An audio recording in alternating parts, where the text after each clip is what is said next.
حق کی راہ کے یہ مسافر اپنی جان کس طرح راہ خدا میں سپرد کر رہے تھے۔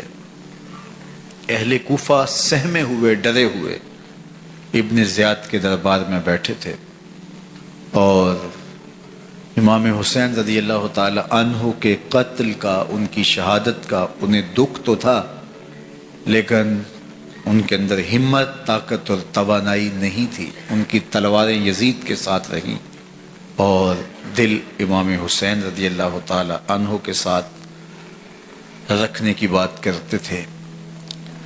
پھر یہ قافلہ کوفہ سے چلتے چلتے دمشق کی جانب عازم سفر ہوا۔ ایک اونٹ پہ تین لوگوں کو سوار کیا گیا تھا۔ امام زین العابدین کو سوار بھی کیا گیا اور بدن پر زنجیریں بھی باندھی گئی، جکڑ کر کے سواری پہ بٹھایا گیا۔ اللہ اکبر! جہاں جہاں سے یہ لوگ گزرتے، لوگوں کو ان کی حالت پہ رحم آتا۔ بہت سارے لوگ نہیں جانتے تھے یہ کون ہیں۔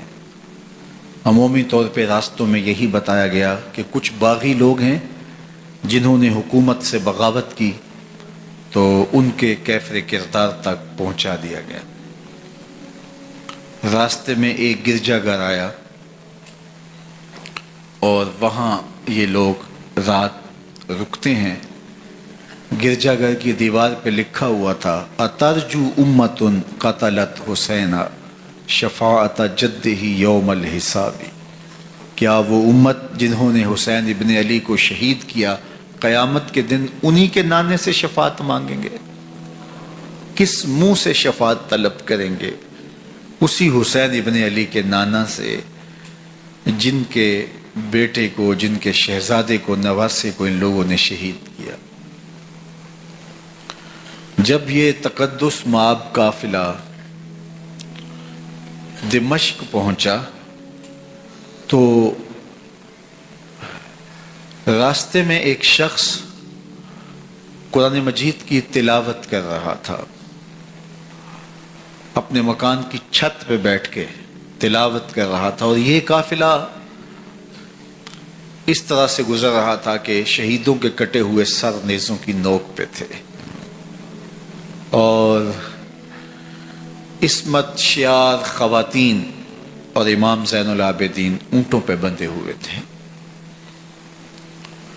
تو پڑھنے والا تلاوت کر رہا تھا کہ کہف اور رقیم یہ ہماری نشانیوں میں سے بڑی عجیب نشانیاں ہیں۔ تو جب وہ پڑھ رہا تھا تو سر حسین سے آواز آئی: یا تالی القرآن، اے قرآن پڑھنے والا، اصحاب کہف سے زیادہ عجیب قتلی و حملی، میرا قتل کرنا اور نیزے کی نوک پہ چڑھایا جانا ہے۔ یہ قافلہ یزید کے دربار میں پہنچتا ہے۔ یزید بہت خوش ہوا اور اس نے حضرت امام زین العابدین رضی اللہ تعالیٰ عنہ سے کہا کہ تمہارے باپ نے میری حکومت کے خلاف بغاوت کی اور وہ اپنے انجام کو پہنچے۔ تو آپ نے جواب میں قرآن مجید کی آیات کی تلاوت کی اور اہل بیت کے مناقب اور فضائل بیان کیے۔ سیدہ زینب سلام اللہ علیہا کا ایک خطبہ اہل بیت کی عظمت، مناقب اور فضائل میں یزید کے دربار میں اپنی انوکھی اور البیلی شان رکھتا ہے۔ یزید پہلے تو خوش ہوا، لیکن جب اس نے لوگوں کے چہرے دیکھے تو وہ پریشان ہو گیا۔ حتیٰ کہ یزید کے دربار میں ایک عیسائی سفیر آیا ہوا تھا، تو اس نے جب کٹے ہوئے سر دیکھے اور خستہ حال سادات کی شہزادیوں کو دیکھا تو اس نے کہا یہ کون لوگ ہیں؟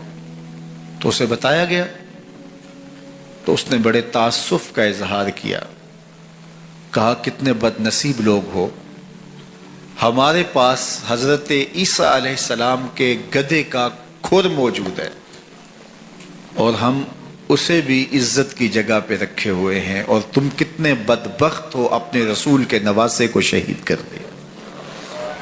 بے مروت بے وفا تیرا بھی کیا افسانہ ہے، جس نے اپنی ہی شمع کو گل کیا تو وہ پروانہ ہے۔ تو یزید نے جب لوگوں کے تیور دیکھے اور بدلتے ہوئے حالات دیکھے تو اس نے تاسف کا اظہار کیا اور کہا اللہ برا کرے ابن زیاد کا، وہ امام حسین کو میرے تک پہنچنے دیتا تو میں ان سے اچھا معاملہ کر لیتا۔ کچھ لوگ اس سے یزید کو بری الذمہ قرار دینے کی کوشش کرتے ہیں، لیکن یزید کے اپنے حکم سے سب کچھ ہوا۔ ابن اسیر نے لکھا ہے کہ جب یزید مرا تو ابن زیاد دمشق آ رہا تھا، اس کے ساتھ مسافر بن شریح بھی تھا، تو اچانک وہ کچھ سوچنے لگا۔ تو مسافر بن شریح نے کہا کہ ابن زیاد میں تمہیں بتاؤں تم کیا سوچ رہے ہو؟ کہا بتاؤ۔ کہا تم یہ سوچ رہے ہو کہ میں نے نواسہ رسول کو شہید کیوں کیا؟ تو کہنے لگا کہ یہ مجھے یزید کا حکم تھا، اور اگر میں نواسہ رسول کو شہید نہ کرتا تو وہ مجھے قتل کر دیتا۔ اور جب مسلم بن عقبہ کو مدینہ المنورہ کی حرمت کو پامال کرنے کے لیے اور حضرت عبداللہ ابن زبیر رضی اللہ تعالیٰ عنہ کی خلافت کے اعلان کے بعد مکہ المکرمہ پر حملے کے لیے جو یزید نے بھیجا، تو اس سے قبل اس نے ابن زیاد کو کہا کہ یہ کام تم کرو۔ تو ابن زیاد نے جو جواب دیا وہ یہ تھا کہ میں تمہارے کہنے پہ پہلے ہی نواسہ رسول کو شہید کر چکا ہوں، اب نواسہ رسول کو شہید کرنا اور کعبۃ اللہ کی حرمت کو پامال کرنا، یہ دو چیزیں میں جمع نہیں کروں گا، اور اس نے بادشاہ کے حکم کا انکار کر دیا۔ تو یزید نے امام حسین رضی اللہ تعالیٰ عنہ کی شہادت کا حکم دیا تھا ابن زیاد کو، اور یہ دو گواہیاں میں نے ابن زیاد سے آپ کے سامنے رکھی۔ باقی اس کا یہ سیاسی پینترا کہ وہ تعصب کا اظہار کرے، تو قاتل کی پشیمانی مقتول کی اہمیت تو بڑھا سکتی ہے، لیکن قاتل کے دامن سے قتل کا داغ نہیں دھو سکتی۔ تو حضرت امام حسین رضی اللہ تعالی عنہ کا قتل یزید کو اب نظر آ رہا تھا مجھے بہت مہنگا پڑے گا، آخرت تو برباد ہوئی ہی ہوئی، دنیا بھی میں نے برباد کر لی اور میری حکومت بھی مستحکم نہیں رہ سکے گی۔ تو اب اس نے یہ کہنا شروع کر دیا کہ خدا برا کرے ابن مرجانہ کا کہ وہ راستہ دے دیتا اور امام حسین کو میرے تک پہنچ دیتا۔ حضرت امام زین العابدین سے اب وہ لجاجت کرنے لگا اور کہنے لگا کہ حضرت آپ کچھ ارشاد فرمائیے۔ تو آپ نے تین چیزیں ارشاد کی۔ آپ نے فرمایا ایک تو ہمیں خیریت سے مدینے بھیج دو، اور دوسری بات کہ قاتلان حسین کو ان کے کیفر کردار تک پہنچاؤ، اور تیسری بات مجھے دمشق کی جامع مسجد میں خطبہ جمعہ کی اجازت دو۔ اس نے کہا کہ خطبہ جمعہ کی اجازت بھی دیتا ہوں، آپ کو خیریت سے مدینہ المنورہ بھی روانہ کر دیا جائے گا، لیکن قاتلان حسین کو کیفر کردار تک پہنچانا یہ میرے بس میں نہیں ہے، یہ ممکن نہیں ہے۔ اب مجھے بتائیے حاکم وقت ہو اور اتنا بڑا سانحہ اور واقعہ ہو گیا ہو تو وہ وہیں کھڑے کھڑے معذرت کر لے کہ یہ اس بات کو رہنے دو، تو اس کا مطلب سمجھنے میں کسی بھی باشعور شخص کو دیر نہیں لگتی۔ اسے چاہیے تھا کہ وہ کہتا کہ میں اس کی تحقیق کروا کے جو بھی مجرم ہے وہ کیفر کردار تک پہنچے گا، اور آپ نہ بھی کہتے تو یہ میں کرتا چونکہ میں حاکم وقت ہوں۔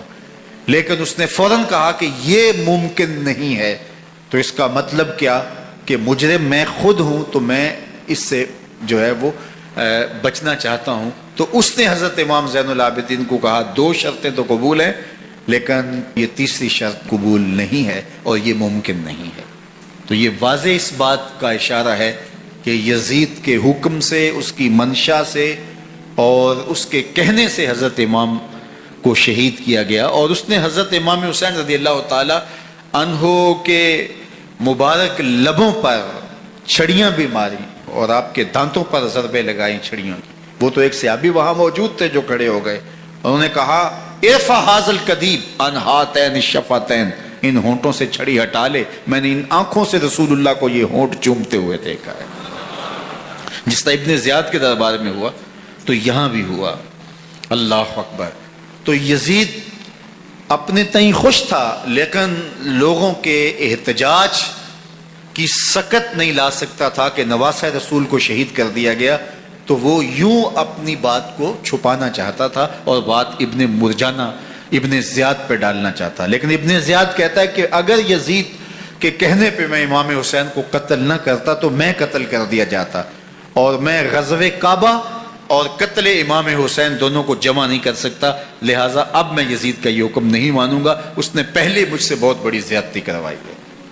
یہ تاریخ کی معتبر کتابوں کے اندر موجود ہے۔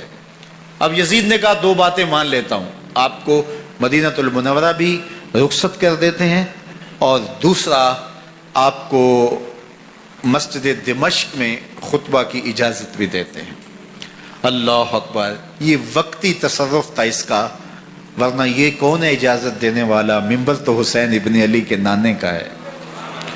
خیر مسجد دمشق میں گئے، لوگوں کا ہجوم تھا، حضرت امام زین العابدین ممبر پہ جلوہ فراز ہوئے۔ خطابت تو ان کے گھر کی لونڈی ہے، تو جب آپ نے کھڑے ہو کر کے خطبہ دیا اور فضائل و مناقب اہل بیت بیان کیے، لوگوں کے سینوں کے اندر آتش محبت اہل بیت کی جوش مارنے لگی۔ یزید ڈر گیا کہ اگر کچھ دیر خطبہ جاری رہا تو کہیں ایسا نہ ہو کہ لوگ میرے خلاف اٹھ کھڑے ہوں، تو اس نے مؤذن کو اشارہ کیا اور وہ اذان دینے لگا۔ تو اس نے کہا اللہ اکبر اللہ اکبر، تو حضرت امام زین العابدین نے کہا اس میں کوئی شک نہیں کہ اللہ سب سے بڑا ہے۔ پھر کہا اشہد ان لا الہ الا اللہ، تو امام زین العابدین نے فرمایا کہ ہم نے اس بات کی اپنے خون سے گواہی دی ہے کہ اللہ کے علاوہ کوئی معبود نہیں ہے۔ پھر اس نے کہا اشہد ان محمد رسول اللہ، تو حضرت امام زین العابدین نے یزید کی آنکھوں میں آنکھیں ڈال کے کہا یزید دیکھ، اذان میں تیرے نانے کا نام ہے یا میرے نانے کا نام ہے؟